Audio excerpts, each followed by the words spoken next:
Tunísia, dezembro de 2010. Um vendedor ambulante pôs fogo no próprio corpo e morreu em protesto contra a cobrança de propina pela polícia. O povo se rebelou e foi para as ruas em amplos protestos no país. O movimento acendeu um barril de pólvora que explodiu em movimentos populares por outros países do Oriente Médio e Norte da África. Se alastrou pela Líbia, Egito, Argélia, Síria, Bahrein, Marrocos, Iêmen, Jordânia e Omã, em passeatas, greves, comícios, prisões, enfrentamentos com a polícia e até guerras civis. Uma onda de revoltas que ficou conhecida como Primavera Árabe, numa alusão à Primavera de Praga, onde movimentos populares obrigaram o governo comunista da antiga Tchecoslováquia a fazer reformas políticas, econômicas e sociais na década de 60. A Primavera Árabe foi a primeira grande onda de protestos democráticos do mundo árabe no século XXI, causada por problemas latentes em vários países, como desemprego, falta de oportunidade para as gerações mais jovens, repressão política, regimes ditatoriais e a concentração de poder e riqueza nas mãos de poucos. Diante desse quadro de aumento da violência, né, o que nós temos no mundo acontecendo hoje na política internacional? Ao contrário do passado, em que as guerras eram guerras entre nações, entre países, entre exércitos formais, como foi a Segunda Guerra, a Guerra do Vietnã, etc. Hoje, sobretudo nos anos 2000 para cá, a maior parte dos casos de violência internacional elas estão ocorrendo dentro dos países. São guerras civis.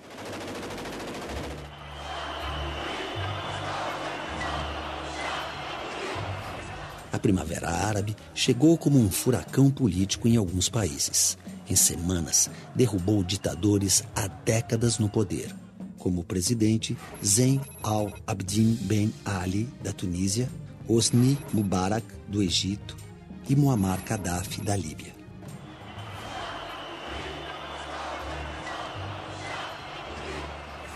Inspirados nos resultados das manifestações na Tunísia, povos de outros países também começaram a se rebelar para derrubar governos. Na Síria, para depor Bashar al-Assad, na Argélia, para tirar Abdelaziz Bouteflika, em Omã, para destituir o sultão Qaboos bin Said, no Iêmen, contra Ali Abdullah Saleh, na Jordânia e Bahrein, para destronar os reis Abdullah II e Hamad bin Isa al-Khalifa.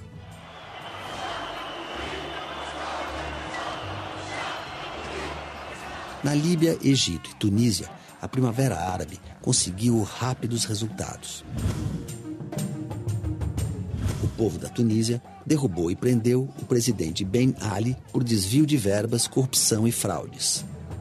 O país instalou um novo parlamento, convocou eleições e escreveu uma nova Constituição considerada uma das mais progressistas do mundo árabe. No Egito, a Primavera Árabe foi chamada de Dias de Fúria.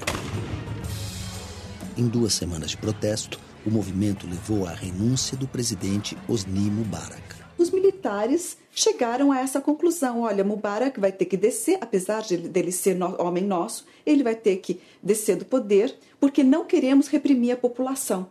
Então, foram os militares que de fato tiraram Mubarak, pressionados pela população. Depois da saída de Mubarak, uma junta militar assumiu temporariamente o poder no Egito até a realização de novas eleições, que levou ao poder o candidato da Irmandade Muçulmana Mohamed Morsi, que em pouco tempo também foi deposto. Mohamed Morsi, ele começou a centralizar poderes nas suas mãos. Além disso, aprovou uma constituição que era bastante mais islamizada do que a que existia antes, ou seja, uma tentativa de controlar costumes maior do que havia antes. As primeiras medidas do Morsi demonstram o quê? Demonstram uma clara guinada da Irmandade em direção a um radicalismo islâmico. E é isso que assusta tanto os setores conservadores e secularizados da população, da sociedade egípcia, quanto o mundo ocidental, que vê nisso um risco de uma espécie de uma islamização do Egito perigosa para o projeto de aproximação da democracia egípcia ou da cena política egípcia com o Ocidente. Isso, ao mesmo tempo em que desagradou toda essa juventude, essa vanguarda revolucionária, também entrou em conflito com os militares, que continuaram sendo ali, no pano de fundo, né, nos bastidores, o alicerce do regime. Eles nunca deixaram de ser. Então, Mohamed Morsi conseguiu se desentender com militares e conseguiu se desagradar a vanguarda revolucionária egípcia. Isso levou finalmente à sua deposição. Este ponto é um ponto muito importante para entender o porquê da perda de apoio popular para a Irmandade, né? E que a levou à radicalização, e com a radicalização, nesse enfrentamento, um grupo que foi tornado um grupo terrorista, pura e simplesmente, e proscrito. Com a saída de Morsi, o Marechal Abdel Fattah al-Sisi foi eleito novo presidente do Egito e os militares voltam ao poder no país. Essa mesma instituição deu um golpe branco, né, e retomou o poder, mas não do modo como ele era exercido por Mubarak, numa ditadura, pura e simplesmente uma ditadura. Mas não vai implantar um regime democrático tal e qual nós conhecemos no mundo ocidental, uma democracia originalíssima egípcia, em que as Forças Armadas têm um poder político muito grande. Os protestos no Egito continuam entre os que são contra a volta dos militares ao poder. Na Líbia, a Primavera Árabe se transformou em guerra civil para trocar o governo de Muammar Gaddafi. Ele tinha um poder absoluto, não permitia qualquer tipo de oposição dentro do país, vinha historicamente reprimindo opositores políticos, colocando na cadeia, ou seja, não foi algo recente isso durante todo o seu regime, e tinha muito poder por causa da exploração do petróleo. A situação na Líbia se agravou tanto que a OTAN, Organização do Tratado do Atlântico Norte, interferiu no conflito, aprovou o envio de armas aos rebeldes e a entrada de tropas estrangeiras no país em apoio às forças civis. A intervenção militar externa na Líbia gerou protestos pelo mundo. Dificilmente uma intervenção externa vai estar em sintonia exatamente com o que a população quer. E a democracia significa deixar que a população busque o seu caminho, que ela se autodetermine, que ela, enfim, dite as suas necessidades. Então tem uma parcela, não é, da comunidade internacional que acha, não, deixe que eles se matem, porque nós não podemos intervir nos assuntos internos de um país. Escuta, mas é um ditador que está lá há 40 anos, sanguinário, mandando tanques atirar em jovens desarmados no meio da rua. Nós vamos permitir isso? Então, as intervenções externas, quando dizem que vão levar à democracia, lamentavelmente, não é isso que de fato acontece. Tem uma agenda política, que é uma agenda ditada pelo interesse externo e não pelo interesse da população. Por que é que houve intervenção na Líbia e não na Síria? Porque a Líbia tem petróleo e a Síria não tem. Eu quero dizer que há limites para a não intervenção. Não há nenhum princípio de soberania que justifique que uma ditadura sanguinária massacre o seu povo, e enquanto a comunidade internacional assiste passivamente a esse tipo de coisa. Nos confrontos, Gaddafi foi morto. O país formou um governo transitório, passou o poder ao parlamento e ainda vive violentos protestos de grupos fortemente armados nas ruas. E como explicar a Primavera Árabe em tantos países ao mesmo tempo? A chamada Primavera Árabe, ela não começou em 2011 e ela não terminou em 2013 ou 2014. Né? Porque todo o movimento social já existia antes, ele simplesmente irrompeu, ou seja, chegou na mídia, atingiu massas em 2011. Mas desde 2005, pelo menos no Egito, a gente vinha de um processo contínuo de lutas sociais, greves de trabalhadores e assim por diante. A Primavera Árabe formou uma sociedade em rede com a ajuda da internet. Mas eu acho que essa coisa da imagem em tempo real é muito forte. Então, a informação e a imagem.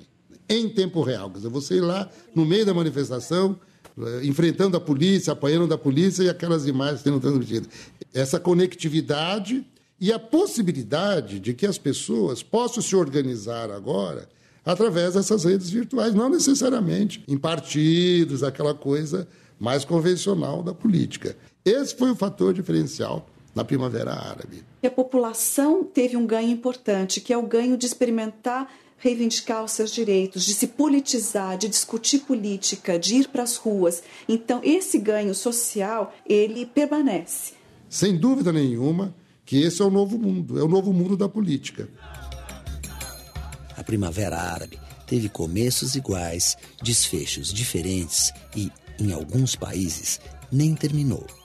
Hoje, as revoltas árabes, em geral, não só no Egito, mas nos outros países, estão sofrendo um processo de contra-revolta, de contra-revolução, enfim, uma volta a um fechamento até maior do que havia antes, dada a necessidade, pelo ponto de vista dos regimes, de reprimir e tentar acabar com o movimento de vanguarda da juventude, da população que estava e ainda está clamando por maior liberdade e direitos, enfim, justiça social. Há uma tentativa da parte dos países da União Europeia, sobretudo França, Itália, Inglaterra, Alemanha, os países da União Europeia e da OTAN, né? E da parte dos Estados Unidos, de, se não dominar a direção desse movimento, mas tentar orientá-lo para convergir com os interesses do Ocidente. O exercício da democracia é um desafio permanente que só se aperfeiçoa quando é exercida e onde o ideal deve ser o bem-estar de todos. Para se criar democracia, não basta haver eleições. É preciso criar ou recriar, construir e reconstruir instituições. Partidos, sindicatos, associações, liberdade religiosa, direito às minorias, então direito de organização, de manifestação, direito ao estudo, direito ao trabalho, direito de ir e vir. Esse direito não basta você ter uma Constituição formalmente democrática. É preciso que essa Constituição encontre respaldo na vida cotidiana dos cidadãos. E como dizem os árabes, Inshallah, que assim seja.